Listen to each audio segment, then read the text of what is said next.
Assalamualaikum warahmatullahi wabarakatuh. Hamidan wa musalliyan alhamdulillahi rabbil alamin. Allahumma salli wa sallim ala sayyidina Muhammad wa ala alihi wa sahbihi ajma'in. Hadirin jamaah salat tarawih yang dimuliakan oleh Allah Subhanahu wa taala. Di dalam Islam, sejatinya ketika kita melakukan perbuatan, itu adalah menyatunya antara materi dengan ruh. Ruh yang dimaksud di sini bukan bermakna sirul hayah. Ruh yang dimaksud di sini bukan bermakna nyawa, karena setiap makhluk hidup pasti dikasih nyawa oleh Allah. Tetapi ruh yang dimaksud di sini adalah al-idrak silah billah, kesadaran akan hubungan kita dengan Allah. Kalau kita berbuat, melakukan aktivitas perbuatan tanpa adanya ruh, tidak adanya idrak silah billah, maka perbuatan kita hanya bersifat materi saja, sehingga tidak bernilai ibadah, eman-eman. Aktivitas makan dan minum, aktivitas yang biasa-biasa saja, tapi karena ada idrak silah billah, karena dilandasi kesadaran akan hubungan kita dengan Allah, maka aktivitas makan kita, aktivitas minum kita bukan sekedar memenuhi agar kita kenyang dan memenuhi kehausan, tetapi semata-mata agar kita kuat sehingga kita bisa menjalankan ketaatan kepada Allah, sehingga aktivitas makan dan minum itu bernilai ibadah. Ketika kita bekerja mencari nafkah, tapi karena tidak ada idrak silah billah, tidak ada kesadaran akan hubungan kita dengan Allah, tidak ada landasan iman, bekerja saja, maka aktivitas pekerjaan itu hanya bersifat materi saja. Maka di dalam Islam ketika kita melakukan perbuatan, itu adalah menyatunya antara materi dengan ruh. Ruh di sini adalah al-idrak silah billah, kesadaran akan hubungan kita dengan Allah, sehingga landasan iman itulah yang menyebabkan perbuatan kita itu bernilai ibadah. Oleh karena itu amal soleh itu syaratnya itu ada dua. Yang pertama adalah dilandasi dengan iman, semata-mata mencari ridha Allah, dan yang kedua dilandasi dengan ilmu. Artinya apa? Sesuai dengan syariat Allah. Kalau salah satu tidak ada, maka yang terjadi adalah amal salah. Ini yang membedakan. Oleh karena itu Dr. Ed Al-Qarni mengatakan, kalau manusia hidup itu tanpa iman dan amal soleh, maka kekayaannya, jabatannya, perbuatannya tidak ada nilainya di hadapan Allah Subhanahu wa taala. Maka yang membedakan sama-sama menolong orang, sama-sama beraktivitas. Tetapi kalau tidak ada idrak silah billah, tidak ada landasan iman, tidak ada kesadaran akan hubungan kita dengan Allah, maka hati-hati, amal perbuatan itu akan hanya bersifat materi saja. Maka kata Imam Asy-Syafi'i, kalau manusia hidup itu hanya sekedar makan, minum, tidur, dan bekerja, dia tidak memahami hakikat hidupnya. Dia tidak paham tentang apa tujuan akhir hidup itu kemana. Maka kata Imam Asy-Syafi'i, orang yang semacam itu layak ditakbirkan 4 kali. Allahu Akbar, Allahu Akbar. Takbir 4 kali sholat jenazah kan, Pak? Itu artinya apa? Kalau orang hidup itu dia tidak memahami hakikat hidupnya, untuk apa dia hidup, dari mana dia berasal, dan kemana dia akan kembali. Seakan Imam Asy-Syafi'i mengatakan orang semacam itu hidup tapi kayak mayat. Nah, pertanyaan saya sekarang, banyak apa anda hari ini mayat-mayat hidup bergentayangan? Gimana? Lanjut. Nanti kalau terlalu lama di sini ada tulisannya 15 menit. Mohon maaf, saya baru pulang dari Bontang selama hampir 15 hari safari dakwah di sana. sehingga agak batuk. Ternyata semuanya juga batuk di sini ya. Lah, disitulah pentingnya yang membedakan antara umat Islam dengan orang sekuler dengan komunis. Karena ideologi di dunia itu hanya 3. Perbedaan yang paling mencolok adalah kalau Islam dia percaya adanya Allah. Dia percaya surga dan neraka, dan dalam hidup ini dia mau diatur oleh aturan Allah. Itu yang Islam.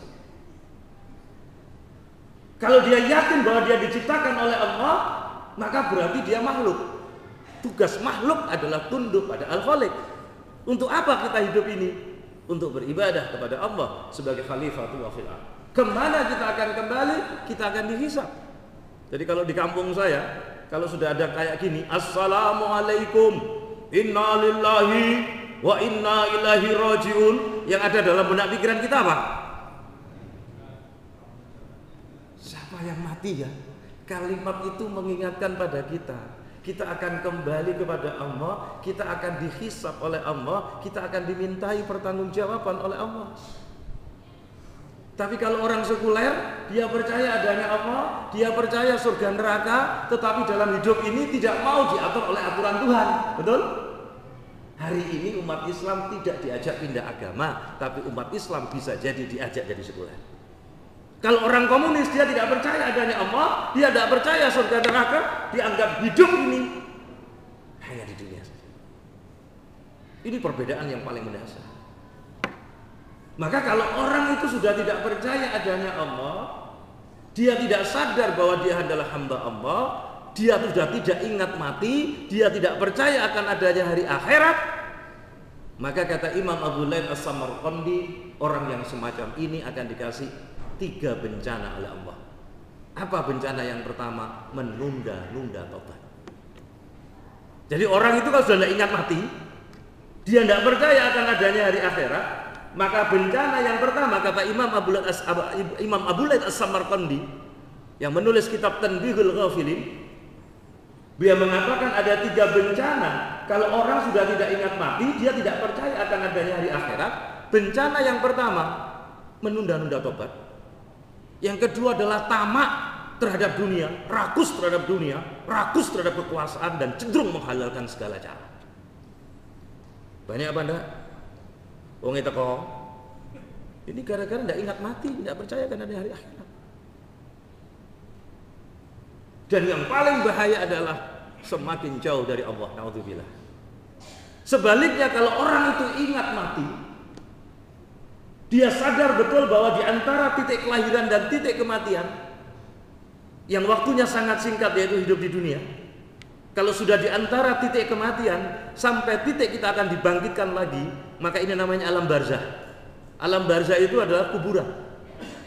Tidak ada amal, yang ada nunggu saja.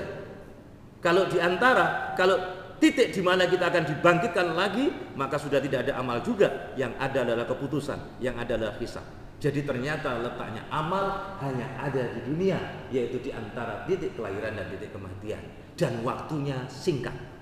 Kenapa saya katakan waktunya singkat?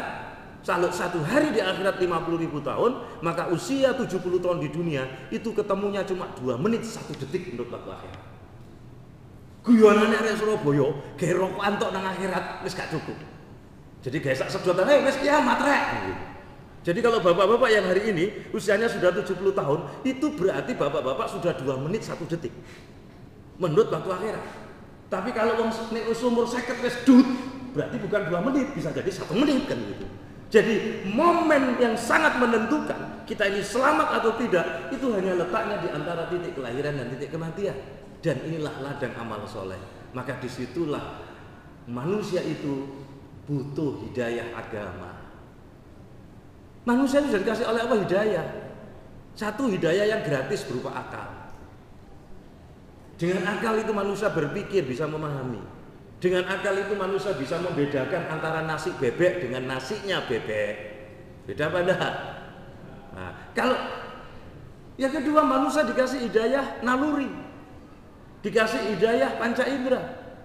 Kalau manusia itu berbuat di dalam hidupnya hanya untuk memenuhi kebutuhan jasmani dan nalurinya saja, dia tidak dibimbing oleh hidayah agama, maka manusia pasti sesat. Maka disitulah butuh hidayah agama. Maka disebut dalam Al-Baqarah 38 itu, disebut dalam Toha 123, itu disebutkan famanittaba'a hudaya fala yadillu wala yasqa. Barang siapa yang mengikuti petunjukku, aturanku, syariatku, fala yadillu wala yasqa, maka dia tidak sesat dan tidak celaka. Siapa yang jamin? Allah. Dari mana kok kita tahu? Dari Al-Quran. Loh, kenapa Al-Quran kok kita percaya? Karena Al-Quran itu kalamullah. Al-Quran itu bukan buatan orang Arab. Saya katakan lagi, Al-Quran itu bukan buatan orang Arab. Kalau buatan orang Arab, pastinya perilaku jahiliyah orang Arab tidak dicemooh, tidak dihina oleh Al-Quran. Betul? Masa orang Arab membuat kitab suci yang mencemooh dirinya sendiri? Masuk akal? Sudah tidak terbantahkan. Jadi Al-Quran itu bukan dari Arab, Al-Quran itu bukan buatan orang Arab. Jadi Islam itu bukan berasal dari Arab, tapi Islam itu berasal dari Allah. Clear? Menteri Agama sampean nggak paham? Loh, direkam ini. Dan Al-Quran itu bukan buatan Rasulullah Muhammad. Kalau dikatakan Al-Quran itu buatan orang Arab, ada 4 kali tantangan di dalam Al-Quran untuk menantang membuat semisal Al-Quran. Dari seluruh surat, 10 surat sampai 1 surat. Masa orang Arab membuat kitab suci yang dia buat sendiri, menantang dirinya sendiri? Dari sini sudah tidak masuk akal. Yang kedua, kalau dikatakan Al-Quran itu buatan Muhammad, bukankah Muhammad orang Arab? Kalau dikatakan Al-Quran itu buatan Rasulullah Muhammad, Rasulullah Muhammad itu seorang yang ummi, tidak bisa membaca dan menulis. Seandainya Rasulullah bisa membaca dan menulis, maka tuduhan barat semakin menjadi-jadi. Maka ada hikmahnya. Kalau dikatakan Al-Quran itu buatan Rasulullah Muhammad SAW, maka gaya bahasa hadis dengan gaya bahasa Al-Quran harusnya sama. Saya seorang penulis. Kalau saya menulis buku, kalau saya menulis apa saja, orang yang sering baca buku saya mesti paham, oh ini gaya penulisannya Dr. Fakih. Kalau dikatakan Al-Quran itu buatan Muhammad, karena Al-Quran itu isi dan redaksionalnya dari Allah. Kalau hadis itu isinya dari Allah, redaksionalnya dari Rasulullah Muhammad. Sama-sama lain. Maka kemungkinan yang ketiga, dan ini kemungkinan yang paling benar, bahwa Al-Quran adalah kalamullah. Al-Quran itu adalah firman Allah. Dan secara sains, temuan-temuan sains modern semakin menunjukkan kebenaran Al-Quran. Maka apapun yang dikabarkan oleh Al-Quran, maka kita wajib mengimaninya. Clear sampai sini? Dan yang menyatakan bahwa inna dina indallahil Islam, siapa yang menyatakan? Allah melalui Al-Quran. Jelas Islam itu berasal dari Allah, bukan berasal dari orang Arab. Lah kok Menteri Agama sampean kok ngomong? Gak main-main ini. Jadi kalau Quran sudah diragukan, hari ini Al-Quran hanya diangkat tinggi-tinggi ketika sumpah jabatan, betul? Tetapi apa yang terkandung di dalamnya diabaikan. Kalau nggak kayak gini, mokong sama Allah apa enggak kalau kayak gini? Gimana? Lanjut apa enggak ini? Pumpung 10 hari Ramadan ini. Saya sudah lama enggak kesini, jadi begitu kesini langsung gaspol aja. Maka apa yang layak disombongkan kita di hadapan Allah itu? Manusia itu lemah, butuh Allah. Maka di dalam surat Al-Baqarah 38, Toha 123 tadi itu, ternyata Allah itu sangat sayang sama kita. Tidak hanya dikasih hidayah akal, hidayah panca indera dan hidayah naluri, tapi masih dikasih hidayah agama. Lah ketika manusia memenuhi kebutuhan jasmaninya, manusia memenuhi nalurinya, diselaraskan dengan hidayah agama, baru Allah kasih hidayah taufik. Hidayah taufik itu harus diperjuangkan. Berupa apa? Berupa pertolongan, berupa keajaiban. Dan hidayah taufik yang paling besar adalah surganya Allah nanti. Jadi hidayah itu harus diupayakan kalau hidayah taufik. Tapi ada hidayah yang dikasih oleh Allah gratis. Saya harus jelaskan hari ini kayak gini. Banyak di antara umat Islam sedikit-sedikit seringkali mengkambing hitamkan hidayah. Saya sih ingin berubah, tapi gimana ya? Kata orang belum dapat hidayah. Ayo, sering dengar apa enggak ini? Jadi hidayah jadi kambing hitam, padahal hidayah sudah dikasih oleh Allah. Ada dua tadi bentuknya. Ada yang gratis, yaitu hidayah penciptaan. Ada yang gratis berupa hidayah agama melalui para nabi dan rasul. Sementara kita, Rasulullah Muhammad adalah diutus untuk seluruh umat manusia. Karena Rasulullah itu adalah khatamul anbiya, penutupnya para nabi. Maka aneh kalau ada manusia tidak mau agama, tidak mau hidayah agama, nggak usah paham-paham agama, nanti jadi radikal. Loh ini sih ngomong jenderal loh. Saya sebut inisialnya, dung kan itu. Wah kacau ini kalau negeri ini kalau kayak gini. Ini sombong sama Allah. Bagi Allah menghancurkan kita gampang apa enggak? Kemarin sudah mulai diingatkan dengan gempa, betul apa enggak? Jadi teman-teman sekalian, maka bahayanya kalau orang itu tidak ingat mati, dia tidak percaya akan adanya hari akhirat, maka 3 bencana kata Imam Abu Laith As-Samarqandi tadi secara individu. Satu apa tadi? Menunda-nunda tobat, rakus terhadap dunia, tamak terhadap kekuasaan, dan yang ketiga semakin jauh dari Allah. Nauzubillah. Tetapi kalau orang itu sudah ingat mati, maka pelajaran yang paling berharga adalah ingat mati. Dan dia yakin akan adanya hari akhirat. Kenapa yakin? Al-Quran yang nyampaikan. Dan Al-Quran itu adalah kalamullah. Maka Allah akan kasih 3 keuntungan. Apa 3 keuntungan itu? Segera tobat. Yang kedua, qanaah terhadap dunia.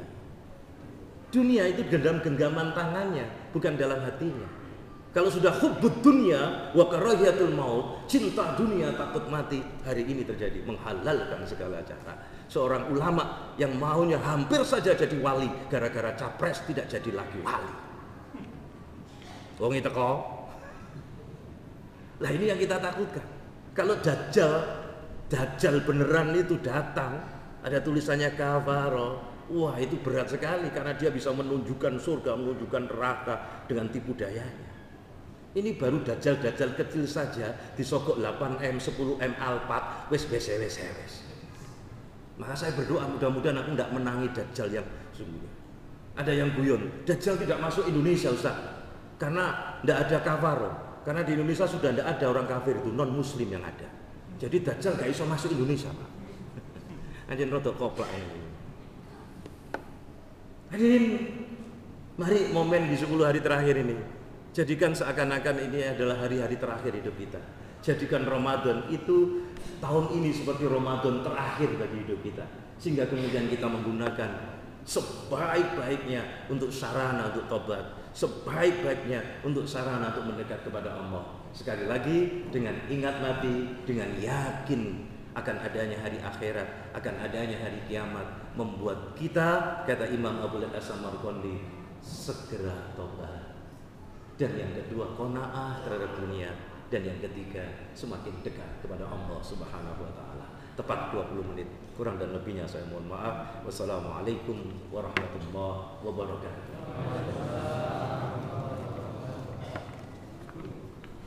Belum sempat bahas ini.